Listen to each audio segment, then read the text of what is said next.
The Count of Monte Cristo. Chapter 26. The Pont du Gard Inn. Such of my readers as have made a pedestrian excursion to the south of France may perchance have noticed, about midway between the town of Beaucaire and the village of Bellegarde, a little nearer to the former than to the latter, a small roadside inn, from the front of which hung, creaking and flapping in the wind, a sheet of tin covered with a grotesque representation of the Pont du Gard. This modern place of entertainment stood on the left-hand side of the post road, and backed upon the Rhône. It also boasted of what in Languedoc is styled a garden, consisting of a small plot of ground, on the side opposite to the main entrance reserved for the reception of guests. A few dingy olives and stunted fig trees struggled hard for existence, but their withered dusty foliage abundantly proved how unequal was the conflict. Between these sickly shrubs grew a scanty supply of garlic, tomatoes, and eschalots, while lone and solitary, like a forgotten sentinel, a tall pine raised its melancholy head in one of the corners of this unattractive spot, and displayed its flexible stem and fan-shaped summit dried and cracked by the fierce heat of the subtropical sun. All these trees, great or small, were turned in the direction to which the Mistral blows, one of the three curses of Provence, the others being the Durance and the Parliament. In the surrounding plain, which more resembled a dusty lake than solid ground, were scattered a few miserable stalks of wheat, the effect, no doubt, of a curious desire on the part of the agriculturists of the country to see whether such a thing as the raising of grain in those parched regions was practicable. Each stalk served as a perch for a grasshopper, which regaled the passers-by through this Egyptian scene with its strident, monotonous note. For about 7 or 8 years the little tavern had been kept by a man and his wife with 2 servants, a chambermaid named Trinette, and a hostler called Picard. This small staff was quite equal to all the requirements, for a canal between Beaucaire and Aigues-Mortes had revolutionized transportation by substituting boats for the cart and the stagecoach. And, as though to add to the daily misery which this prosperous canal inflicted on the unfortunate innkeeper, whose utter ruin it was fast accomplishing, it was situated between the Rhône from which it had its source and the post road it had depleted, not 100 steps from the inn, of which we have given a brief but faithful description. The innkeeper himself was a man of from 40 to 55 years of age, tall, strong, and bony, a perfect specimen of the natives of those southern latitudes. He had dark, sparkling, and deep-set eyes, hooked nose, and teeth white as those of a carnivorous animal. His hair, like his beard, which he wore under his chin, was thick and curly, and in spite of his age but slightly interspersed with a few silvery threads. His naturally dark complexion had assumed a still further shade of brown from the habit the unfortunate man had acquired of stationing himself from morning till eve at the threshold of his door, on the lookout for guests who seldom came. Yet there he stood, day after day, exposed to the meridional rays of a burning sun, with no other protection for his head than a red handkerchief twisted around it, after the manner of the Spanish muleteers. This man was our old acquaintance, Gaspard Cadaris. His wife, on the contrary, whose maiden name had been Madeleine Radel, was pale, meager, and sickly-looking. Born in the neighborhood of Alls, she had shared in the beauty for which its women are proverbial, but that beauty had gradually withered beneath the devastating influence of the slow fever so prevalent among dwellers by the ponds of Aigues-Mortes and the marshes of Camargue. She remained nearly always in her second-floor chamber, shivering in her chair, or stretched languid and feeble on her bed, while her husband kept his daily watch at the door. A duty he performed with so much the greater willingness, as it saved him the necessity of listening to the endless plaints and murmurs of his helpmate, who never saw him without breaking out into bitter invectives against fate, to all of which her husband would calmly return an unvarying reply, in these philosophic words: "Hush, La Carconte. It is God's pleasure that things should be so." The sobriquet of La Carconte had been bestowed on Madeleine Radel from the fact that she had been born in a village, so called, situated between Salon and Lambesc, and as a custom existed among the inhabitants of that part of France where Cadaris lived of styling every person by some particular and distinctive appellation, her husband had bestowed on her the name of La Carconte in place of her sweet and euphonious name of Madeleine, which, in all probability, his rude guttural language would not have enabled him to pronounce. Still, let it not be supposed that amid this affected resignation to the will of Providence, the unfortunate innkeeper did not writhe under the double misery of seeing the hateful canal carry off his customers and his profits, and the daily infliction of his peevish partner's murmurs and lamentations. Like other dwellers in the south, He was a man of sober habits and moderate desires, but fond of external show, vain, and addicted to display. During the days of his prosperity, not a festivity took place without himself and wife being among the spectators. He dressed in the picturesque costume worn upon grand occasions by the inhabitants of the south of France, bearing equal resemblance to the style adopted both by the Catalans and Andalusians, while La Carconte displayed the charming fashion prevalent among the women of Alsace, a mode of attire borrowed equally from Greece and Arabia.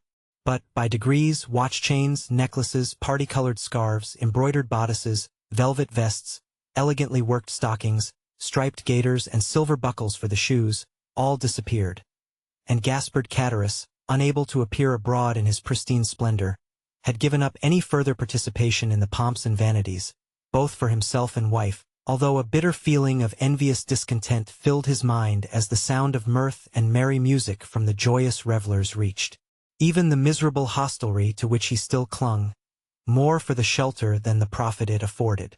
Cadaris, then, was, as usual, at his place of observation before the door, his eyes glancing listlessly from a piece of closely shaven grass, on which some fowls were industriously, though fruitlessly, endeavoring to turn up some grain or insect suited to their palate, to the deserted road, which led away to the north and south, when he was aroused by the shrill voice of his wife, and grumbling to himself as he went, he mounted to her chamber, first taking care, however, to set the entrance door wide open, as an invitation to any chance traveler who might be passing. At the moment Cadaris quitted his sentry-like watch before the door, the road on which he so eagerly strained his sight was void and lonely as a desert at midday. There it lay stretching out into one interminable line of dust and sand, with its sides bordered by tall, meager trees, altogether presenting so uninviting an appearance, that no one in his senses could have imagined that any traveler, at liberty to regulate his hours for journeying, would choose to expose himself in such a formidable Sahara. Nevertheless, had Cadaris but retained his post a few minutes longer, he might have caught a dim outline of something approaching from the direction of Bellegarde. As the moving object drew nearer, he would easily have perceived that it consisted of a man and horse, between whom the kindest and most amiable understanding appeared to exist. The horse was of Hungarian breed, and ambled along at an easy pace. His rider was a priest, dressed in black and wearing a three-cornered hat, and, spite of the ardent rays of a noonday sun, the pair came on with a fair degree of rapidity. Having arrived before the Pont du Gard, the horse stopped, but whether for his own pleasure or that of his rider would have been difficult to say. However that might have been, the priest, dismounting, led his steed by the bridle in search of some place to which he could secure him. Availing himself of a handle that projected from a half-fallen door, he tied the animal safely and, having drawn a red cotton handkerchief from his pocket, wiped away the perspiration that streamed from his brow. Then, advancing to the door, struck thrice with the end of his iron-shod stick. At this unusual sound, a huge black dog came rushing to meet the daring assailant of his ordinarily tranquil abode, snarling and displaying his sharp white teeth with a determined hostility that abundantly proved how little he was accustomed to society. At that moment a heavy footstep was heard descending the wooden staircase that led from the upper floor, and, with many bows and courteous smiles, the host of the Pont du Gard besought his guest to enter. "You are welcome, sir, most welcome," repeated the astonished Cadaris. "Now then, Margotin," cried he, speaking to the dog, "will you be quiet? Pray don't heed him, sir. He only barks, he never bites. I make no doubt a glass of good wine would be acceptable this dreadfully hot day." Then, perceiving for the first time the garb of the traveler he had to entertain, Cadaris hastily exclaimed, "1,000 pardons! I really did not observe whom I had the honor to receive under my poor roof. What would the abbé please to have? What refreshment can I offer? All I have is at his service."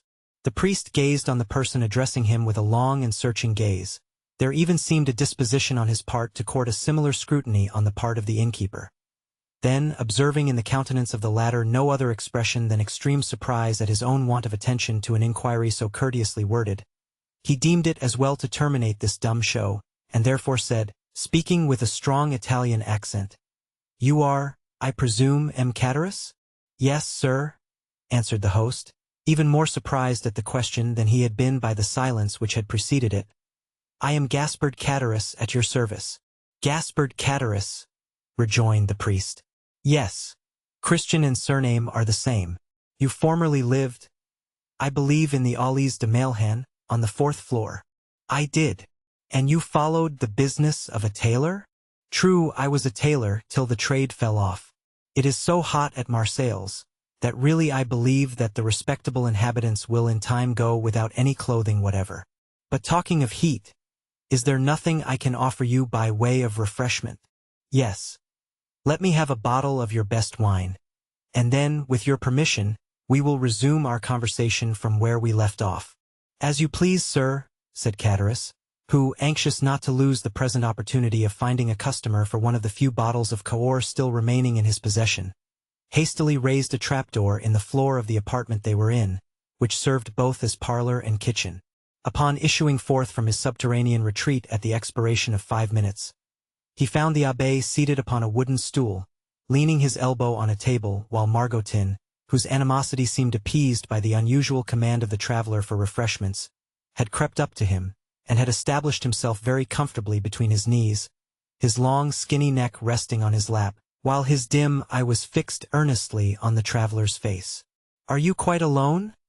inquired the guest, as Cadaris placed before him the bottle of wine and a glass. Quite alone," replied the man. "Or, at least, practically so, for my poor wife, who is the only person in the house besides myself, is laid up with illness, and unable to render me the least assistance, poor thing." "You are married, then?"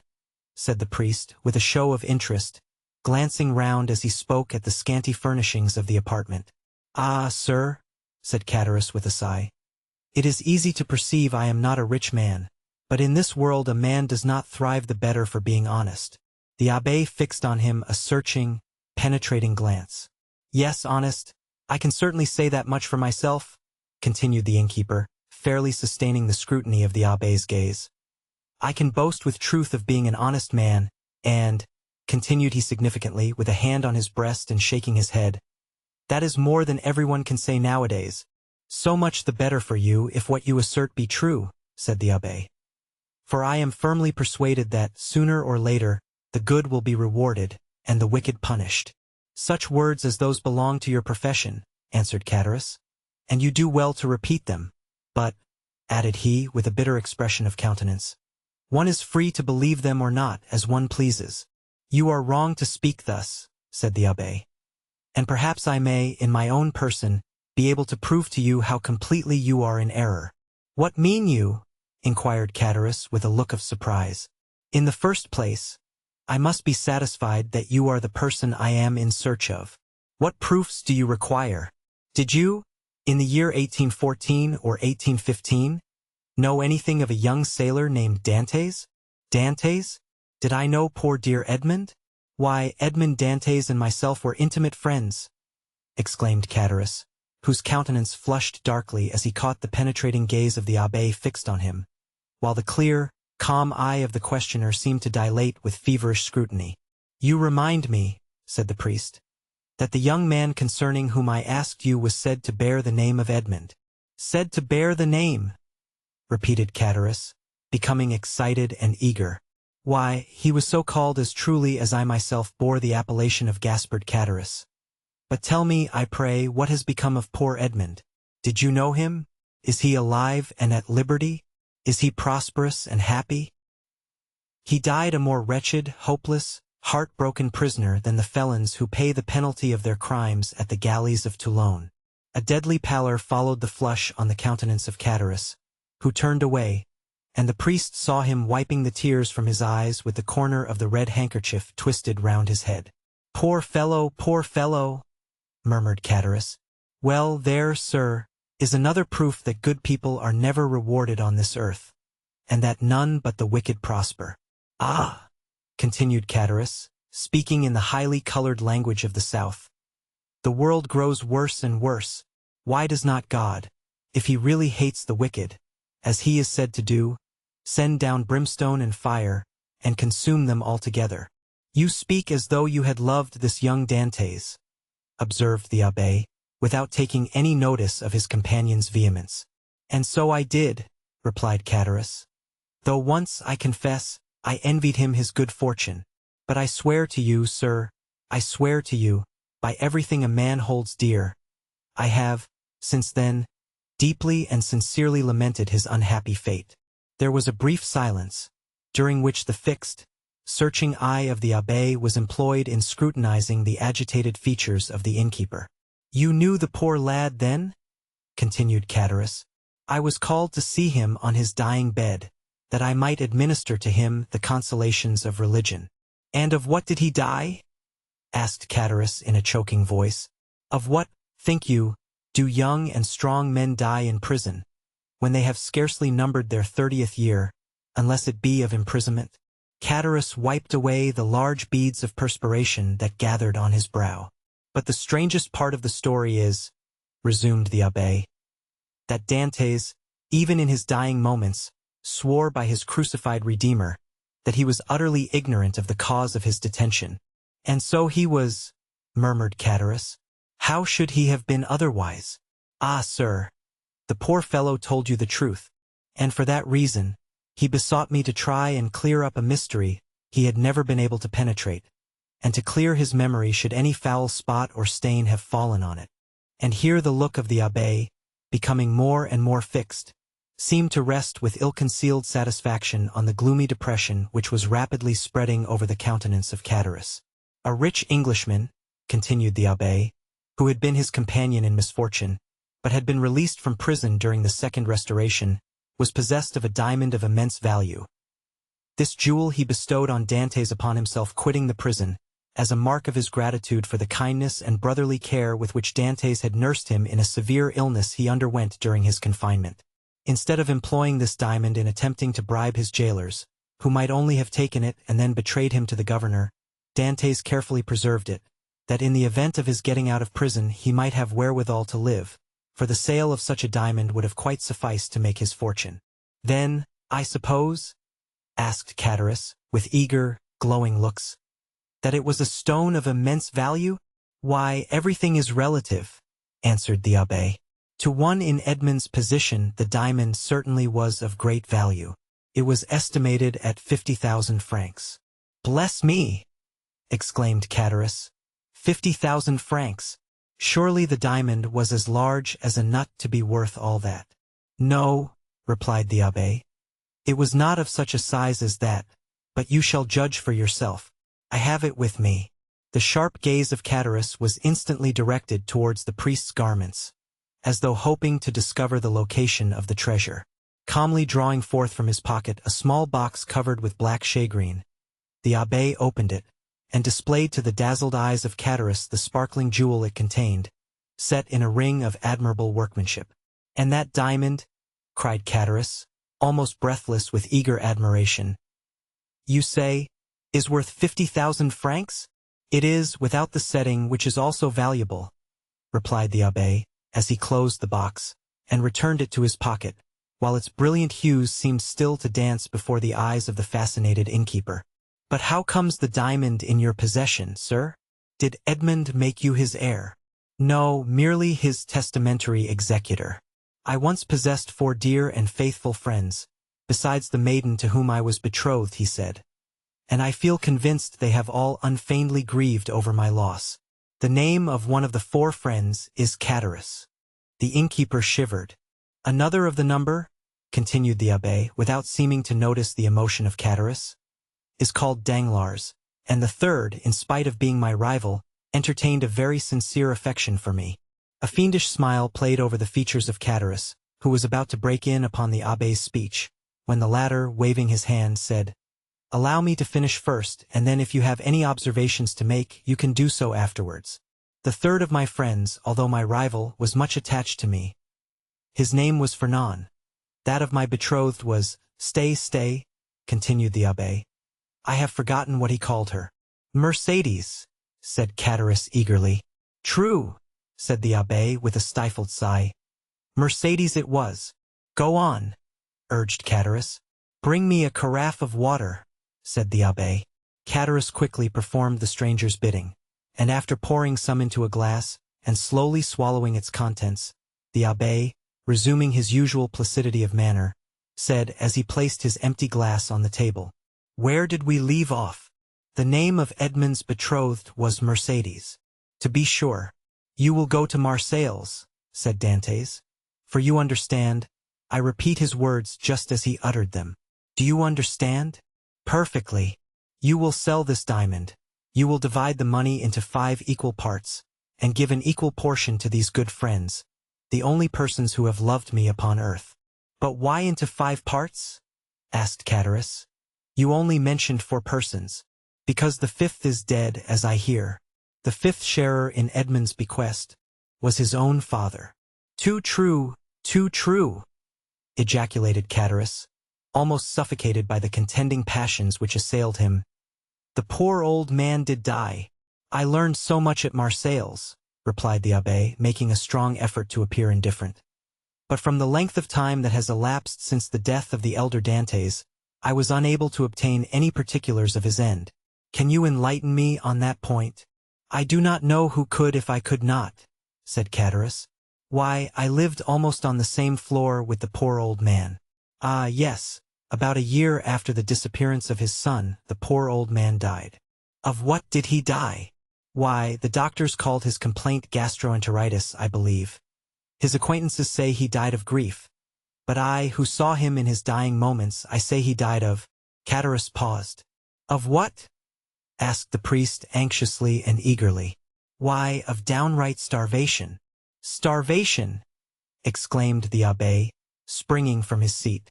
Why, the vilest animals are not suffered to die by such a death as that. The very dogs that wander houseless and homeless in the streets find some pitying hand to cast them a mouthful of bread. And that a man, a Christian, should be allowed to perish of hunger in the midst of other men who call themselves Christians, is too horrible for belief. Oh, it is impossible. Utterly impossible. What I have said, answered Chatteris. And you are a fool for having said anything about it, said a voice from the top of the stairs. Why should you meddle with what does not concern you? The 2 men turned quickly, and saw the sickly countenance of La Carconte peering between the baluster rails. Attracted by the sound of voices, she had feebly dragged herself down the stairs, and, seated on the lower step, head on knees, she had listened to the foregoing conversation.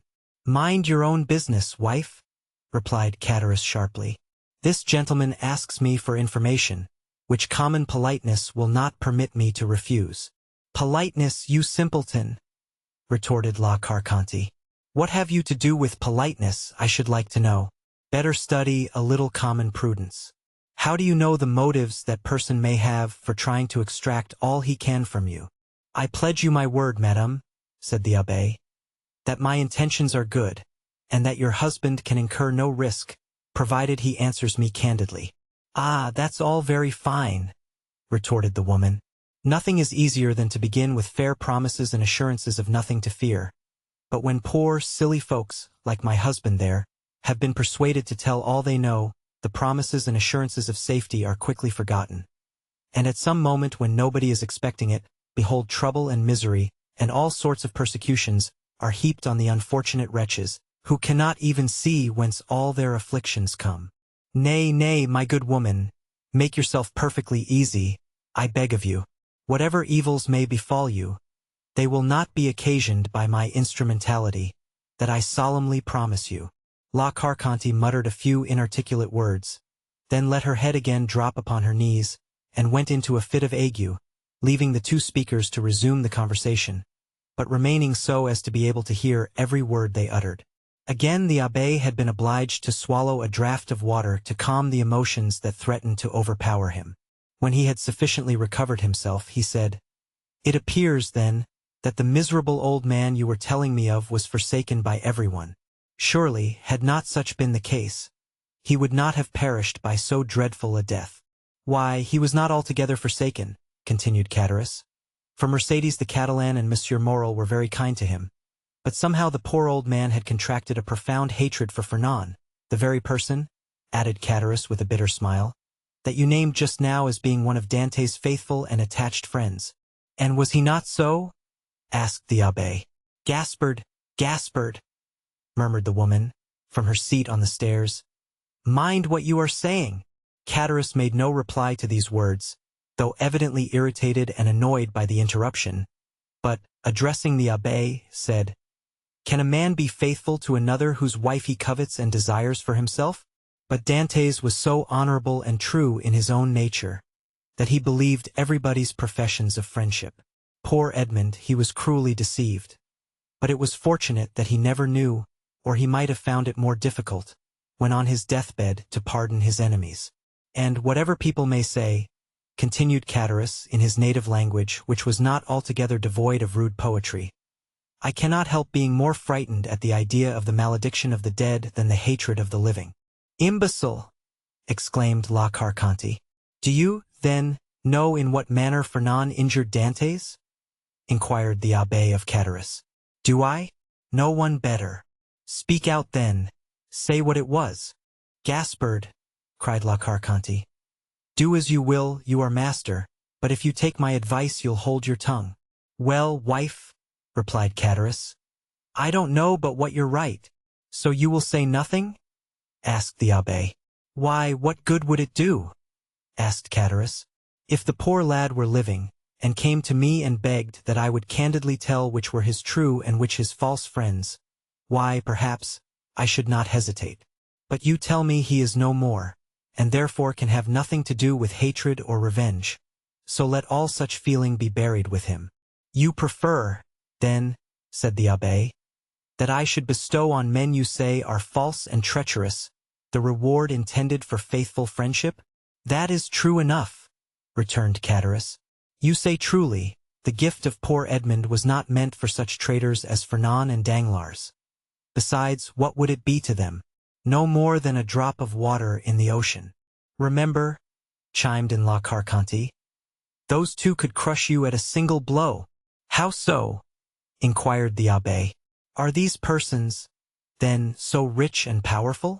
Do you not know their history?" "I do not." "Pray relate it to me."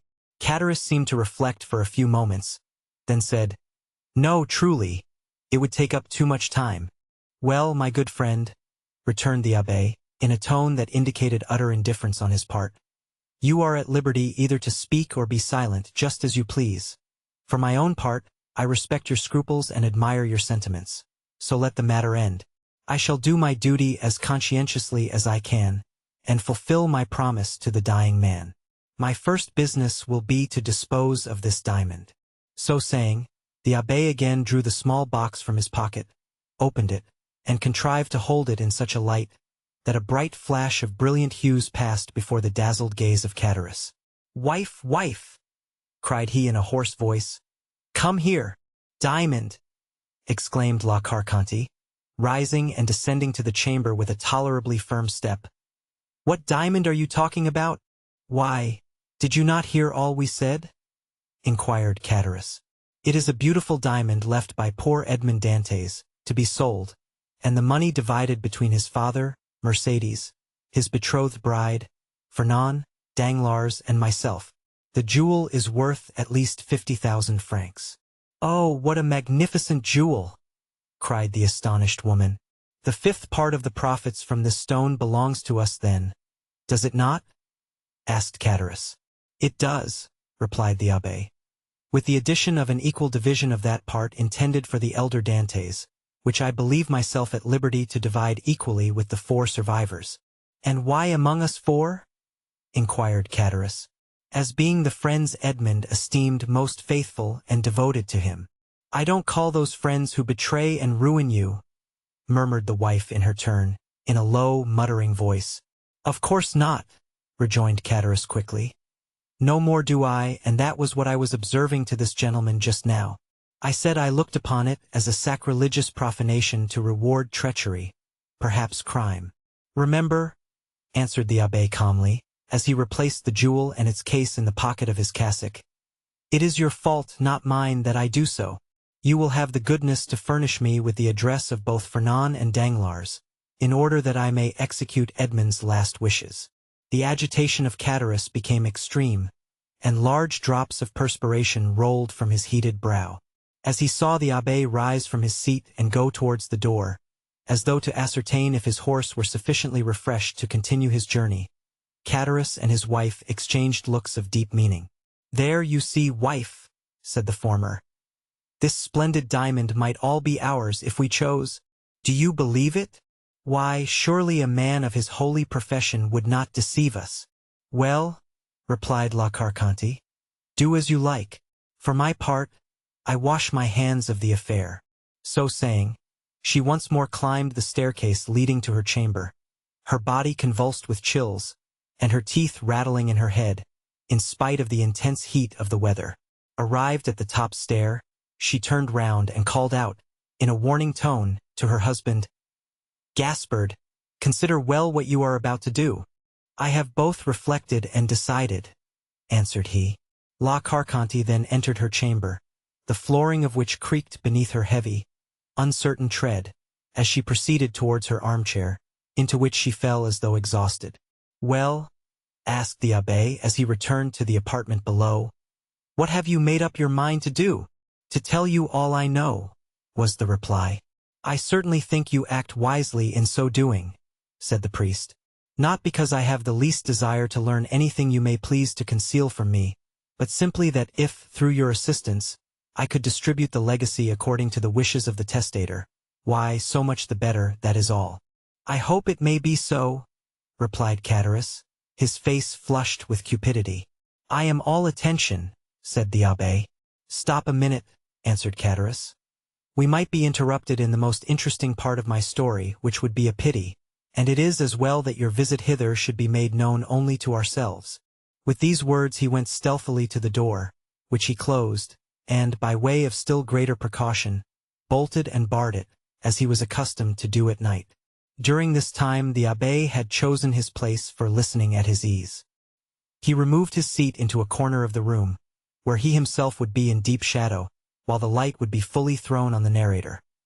Then, with head bent down and hands clasped or rather clenched together, he prepared to give his whole attention to Catullus, who seated himself on the little stool, exactly opposite to him. "Remember, this is no affair of mine," said the trembling voice of La Carconte, as though through the flooring of her chamber she viewed the scene that was enacting below. "Enough, enough," replied Catullus. "Say no more about it. I will take all the consequences upon myself." And he began his story.